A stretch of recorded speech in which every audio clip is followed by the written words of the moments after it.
ನಮಸ್ತೆ ಎಲ್ರಿಗೂ. ಹೆಸರು ಆನಂದ್ ಪೂಜಾರಿ ಅಂತ. ಮತ್ತು ಬೆಳಗಾವಿ ಜಿಲ್ಲಾ ಸವದತ್ತಿ ತಾಲೂಕು ಮಬ್ಬೂರದಲ್ಲಿ ಇದ್ದೀವಿ.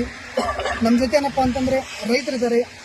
ನಾವು ಕೊಟ್ಟಿರುವಂಥ ಆರ್ಗ್ಯಾನಿಕ್ ವಸ್ತುಗಳನ್ನ ಬಳಸಿ ಅವರ ಒಂದು ಕಬ್ಬು ಮೊದಲು ಯಾವ ರೀತಿ ಇತ್ತು, ಇವಾಗ ಯಾವ ರೀತಿ ಬಂದಿದೆ ಅನ್ನುವಂಥದ್ದನ್ನ ಏನಪ್ಪ ಅಂತಂದರೆ ಆ ರೈತರ ಬಾಯಿಂದ ಏನಪ್ಪ ಅಂತಂದರೆ ಕೇಳೋಣ.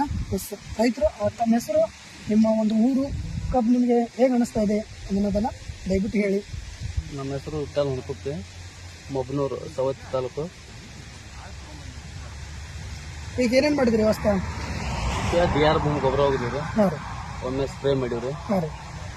ಮ್ಯಾಕ್ಸ್, ಜೈಮ ಓಕೆ 3 ಕೂಡಿಸಿ ಮಾಡಿವ್ರಿ. ಹಾಂ, ಅದು ಚಲೋ ಹುಟ್ಟಿದ್ರು. ನಾವು ಹುಟ್ಟುಲ್ ಅಂತ ಮಾಡಿದ್ರು, ಆದ್ರೂ ಚಲೋ ಬಂತ್ರಿ. ಒಟ್ಟ ಅಂದ್ರೆ ಇದು ಹಚ್ಚೋ ಟೈಮ್ದಾಗ ಪೋಷನ್ ಹೆಂಗಿತ್ರಿ ಇದು ಹೊಲದ್ದು? ನೀರ ಐತ್ರಿ, ಅಷ್ಟು ನಿಂತಿತ್ರಿ. ಅದೇ ನಮ್ಗೇನು ಕಬ್ಬು ಸೋಳ ಆಗೈತೆ